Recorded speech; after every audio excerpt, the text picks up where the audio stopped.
What's up mga boss? Ito po tayo magre-repair ng tube ng loader. Ang sukat nga po pala nito ay 23.5 by 25. At ito nga po pala mga boss, inaayos niya na nga po yung pagsasapinan ng ating roll, ng pagro-roll natin.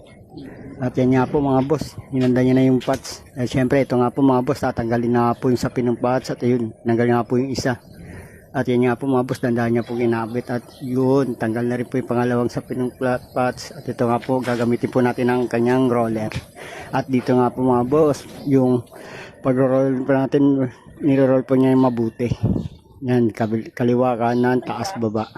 Siyempre, yan nga po mga boss, tuloy-tuloy lang sa pag-rolling. Ginagamit po natin nga pala ang patch roller. Yan nga po mga boss. Okay, kamusta na? Ayan na nga po mga boss, niro-roll yun, tapos na. At ito nga po pala ang finish product natin mga boss. Ano nga po mga boss? Ayun, thanks for watching mga boss.